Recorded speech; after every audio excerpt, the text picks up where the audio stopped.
Sebo. Gigenda gityo omubaka. Katonda tugenda atuteerako ettofaali mu mpolampola. Kaakati n'ebintu banjaga okubuuzaamuko mu kusabako ssebo. First of all twakulabyeko Kawempe n'ebigambo bye bakoze abantu ne bagamba nti kati Mwami Zambali alangiridde mu butongole. Ekitere ekituufu ekya kampeyini kinatuuka ekituufu njala okugamba tugenda kwesimba w'ennansana municipality. Abantu okibakitegeeze bakitegeere ekyo. Ekituufu ngenda kwesimbawo. Yesebo. Ng'omubaka w'ennansana municipality. Ekyokubiri ekituufu ky'obumanya ngenda kugira ku kaadi y'NUP. Yesebo. Naye nga bw'omanya amateeka amatuufu. Kampeyini tezinnatandika n'akamyufu tekannatandika. Amaanyi g'okozesa ng'owaana omukulembeze wa NUP.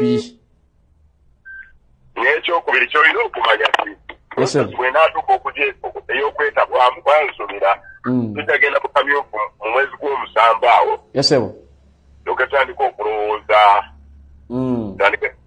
okulowooza ebyokugenda mu kalulu kubanga bw'otunuulira road map ya Electoral Commission. Yesebo. Ababaka ba Parliament bagenda kwesimbawo mu nomination za September. Yesebo.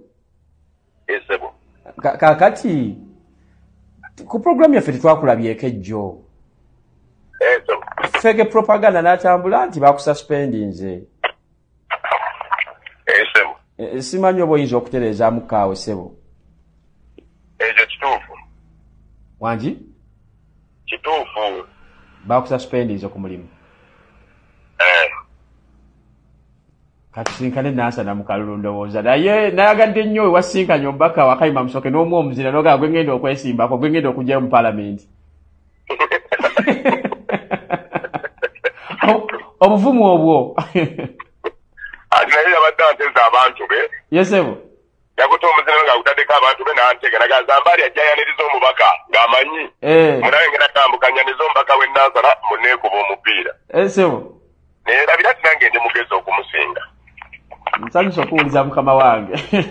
Mugamba nti bwe ngenda okudda mu bigere kyangu oyogereko eri abantu. Naye naafe ebigambo ne bimubula. Ne byadde alina okwogera n'abigaba.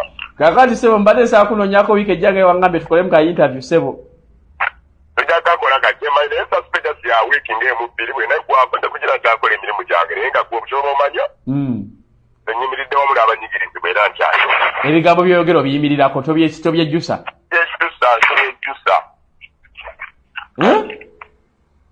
Era bulungi muganda akabalubba mukamisi. Akuume. Yes, oli ku UG Updates TV kusinza obanga otuwuliriza era weebale kwekumira ku mayingo gano gwe mukwano gwange ali eyampuliriza. Abali mu diaspora, abali e Bulaaya, abali e UK, Bungereza, Qatar, abali US, abali Canada, abali Saudi Arabia, mbalamusizaako nnyo mwebale kwekumira ku mayingo gano ga UG Updates TV. Wabula gwe yagala tweyongako kubiriza nti ogende wansi waliwo ekigambo subscribe kikoneko ojja kubanga otweyongako ddala bulungi omukwano gwange gwali yampuliriza. Wabula gwe subscribe nze tewerabirako namukadde nagamba kajja kuyambako kuleetera notification message okwalatinga singa abaawo information etuleese gwe mukwano gwange ali yampuliriza.